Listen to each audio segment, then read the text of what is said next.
मुख्तलिफ हिस्सों में बारिशों ने तबाही मचा दी। खैबर से कराची हर तरफ पानी ही पानी। सक्खर और खैरपुर समेत सिंध के मुख्तलिफ हिस्सों में मूसलाधार बारिश। दादू, मीरपुर, माथेलों में भी बादल खूब बरसे, आबादियाँ डूब गईं, फसलें भी तबाह। जनूबी पंजाब में भी मूसलाधार बारिश से निज़ाम ज़िंदगी दरहम बरहम। डेरा बुगटी, सोहबतपुर, पशीन और ज़ियारत समेत बलोचिस्तान में सैलाबी रेलों ने तबाही मचा दी। राजनपुर और डेरा गाज़ी खान के कोहे सुलेमान में मूसलाधार बारिशों से नदी नाले बिफर गए। जनूबी वज़ीरिस्तान में शदीद बारिशों से सैलाबी रेलें जंडवाला बाजार में दाखिल।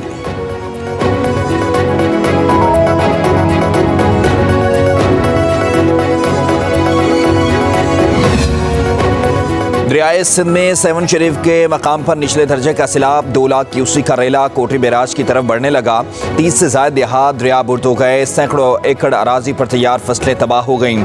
तौसा बैराज के मकाम पर भी दरियाए सिंध की सतह में इजाफा। पानी की आमद और अखराज 3,42,000 क्यूसेक रिकॉर्ड। राब्ता नहरों को पानी के लिए खोल दिया गया। कोट अद्दू के मकाम पर सुपरबंद में कटाव। दरियाए चनाब में चन्योड़ के मकाम पर पानी की सतह में मुसलसल इजाफा। 1 लाख क्यूसेक का रेला गुजरने लगा। फ्लड वार्निंग जारी।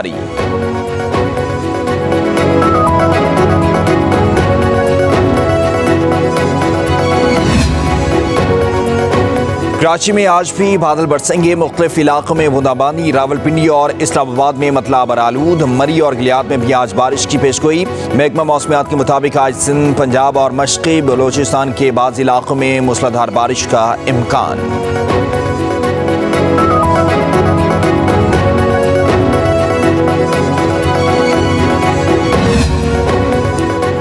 जमात इस्लामी का 28 अगस्त को मुल्की एहतजाज और हड़ताल का ऐलान। नवाज शरीफ ने सिर्फ पंजाब के लिए बिजली की कीमतों में कमी कर दी। अब 2 माह का रिलीफ देकर जान नहीं छिड़वा सकते। अमीर जमात इस्लामी हाफिज नईमुर रहमान की प्रेस कॉन्फ्रेंस। कहा बाकी सूबों में भी रिलीफ मिलना चाहिए। हुक्मरानों ने जो अरबों लूटे वो अवाम क्यों अदा करें। वज़ीर आज़म महंगाई कम और टैरिफ में तब्दीलियाँ लाएं। हुकूमती जमातों ने मुल्क का बेड़ा गर्क कर दिया।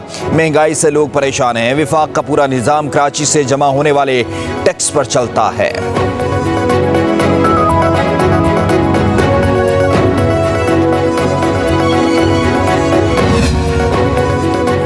रूस में ज़ल्ज़ले ने मशरक़ी साहिली इलाकों को हिलाकर रख दिया। शिद्दत 7.2 रिकॉर्ड। ज़ल्ज़ले की गहराई 29 किलोमीटर और मरकज़ साहिली शहर पेट्रोपोलोविस्क से 55 किलोमीटर दूर था। ज़ल्ज़ले के बाद सुनामी वार्निंग जारी कर दी गई।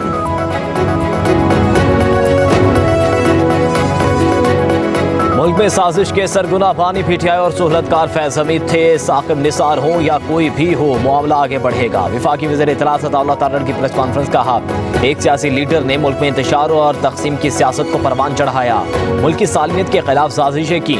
दहशत गर्दों को कौन वापस लाया? क्या वो भी गठजोड़ नहीं था? अता तारड़ बोले हम फौज के एहतसाबी अमल को खुशाइन समझते हैं। बाकी इदारों को भी खुद एहतसाबी का अमल शुरू करना चाहिए। मुल्क के खिलाफ जो साजिशें करना चाहेगा उसका अंजाम यही होगा।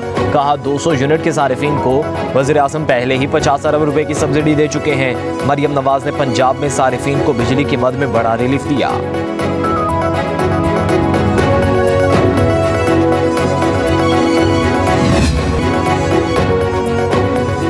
फैज हमीद की गिरफ्तारी से खौफजदा हूँ, ना ही डरा हुआ। ऐसा होता तो 9 मई पर जुडिशल कमीशन का मुतालबा ना करता। बानी पीटीआई की सहाफ़ियों से गैर रस्मी गुफ्तगू। जेल में सहूलतकारी की खबरों को रद्द कर दिया। कहा मेरे सेल के पास जैमर्स लगे हैं, यहाँ मोबाइल काम नहीं करते। मेरे पास रोज़ वकला और पार्टी रहनुमा आते हैं।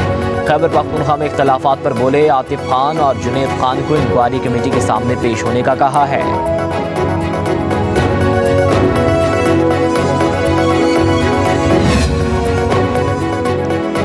साबिक DGISI lieutenant general retired Faiz Hamid की गिरफ्तारी का मामला गैर मामूली नौइयत का है। शवाहिद मिल रहे हैं कि कैसे मामलात को चलाया गया।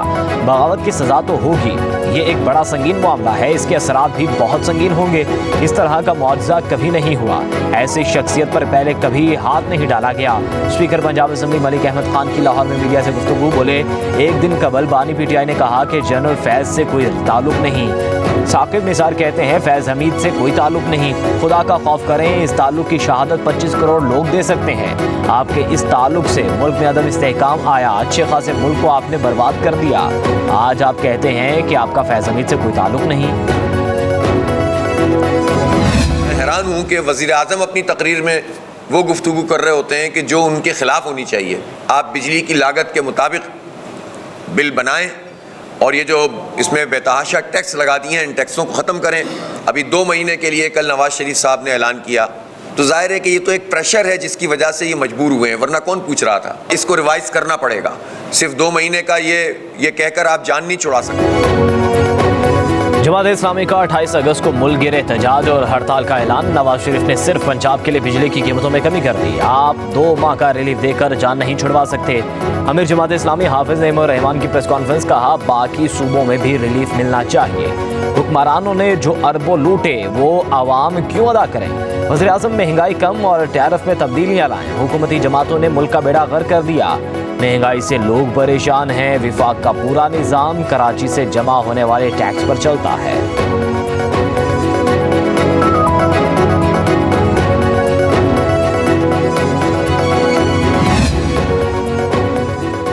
मेरे प्यारे मुस्तफ़ा भाई, पंजाब ने बिजली के बिलों में रिलीफ मुफ्त में नहीं दिया, अपने आवाम के लिए पैसे देकर लिया है और इसके लिए पंजाब ने अपने बजट से 45 अरब अदा किए। वज़ीर आला पंजाब मरियम नवाज का मुस्तफ़ा कमाल के बयान पर रद्द-ए-अमल, कहा मुझे खुशी होगी अगर आप हुकूमत सिंध से बात करें और वो भी अपने आवाम को ये रिलीफ फराहम करें।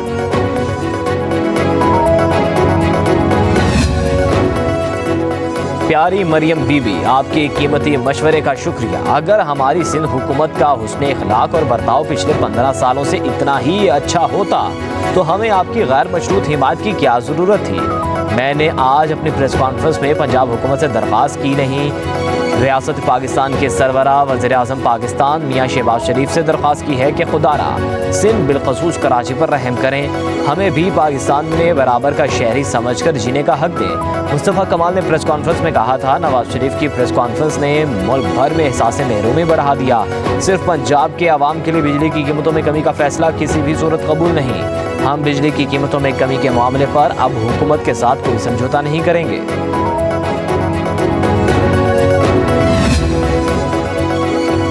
मुल्क में खुद निसारी पर मबनी मुआशी तरक्की के मंसूबे के लिए कमेटी तश्कील दे दी गई। वज़ीर आज़म शहबाज शरीफ ने डिप्टी वज़ीर आज़म इसहाक डार को 7 रुकनी कमेटी का चेयरमैन मुक़र्रर कर दिया। एहसन इकबाल मोहम्मद औरंगज़ेब भी कमेटी में शामिल। नोटिफिकेशन के मुताबिक कमेटी बरतानवी इकोनॉमिस्ट स्टीफन थिर्किन की तजवीज़ करदा मुआशी प्लान का जायज़ा लेगी। बरतानवी मईशत दान भी राय के लिए दस्तियाब होंगे।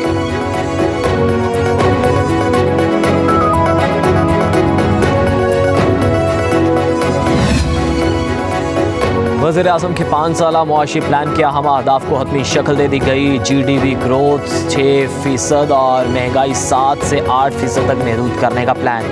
बरामदात को 5 बरसों में दोगुना करके $60 अरब से ज़ायद बढ़ाने और बरामदात में हर साल 5 से 6 अरब डॉलर इजाफे का प्लान तैयार कर लिया गया।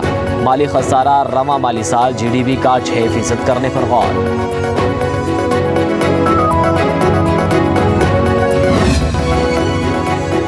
वज़ीर आज़म शहबाज शरीफ की ज़ेर सदारत पाकिस्तान में मंकी पॉक्स की सूरत हाल और निमटने के लिए तैयारियों से मुतल्लिक़ इजलास। वज़ीर आज़म को एयरपोर्ट्स और अस्पतालों में इंतज़ामात बारे ब्रीफिंग दी गई। वज़ीर आज़म की मुल्क के हवाई अड्डों, बंदरगाहों और बॉर्डर्स पर मंकी पॉक्स की स्क्रीनिंग निज़ाम को मौसर बनाने की हिदायत। कहा आलमी इदारा सेहत की जानिब से मंकी पॉक्स को पब्लिक हेल्थ एमरजेंसी करार दिया गया, जिसके बाद पाकिस्तान में भी इस बीमारी के हवाले से कड़ी निगरानी की ज़रूरत है। उधर महकमा सेहत पंजाब ने मंकी पॉक्स के मरीजों के इलाज मुआवजे के लिए 6 अस्पताल मुख्तस कर दिए। एयरपोर्ट्स पर स्क्रीनिंग के दौरान मुश्तबा मरीजों को उन अस्पतालों में रखा जाएगा। महकमा सेहत खैबर पख्तूनख्वा ने पुलिस सर्विसेज अस्पताल में आइसोलेशन वार्ड कायम कर दिया।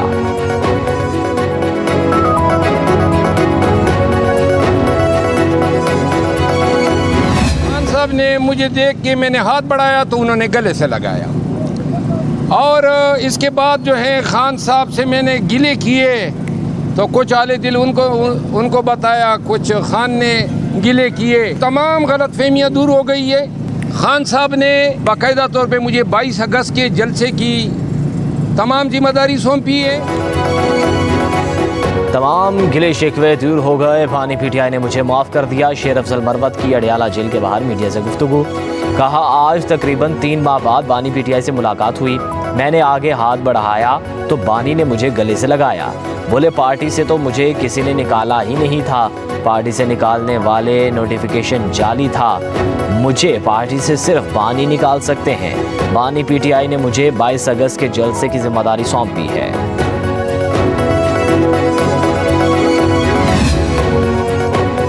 खैबर पख्तूनख्वा के बरतरफ वजीर शकील खान और वजीर आला अली अमीन गंडापुर के दरमियान व्हाट्सएप ग्रुप में तलकलामी, दोनों के एक दूसरे पर करप्शन के इल्ज़ाम। शकील खान ने अली अमीन गंडापुर को बेइख्तियार करार दे दिया।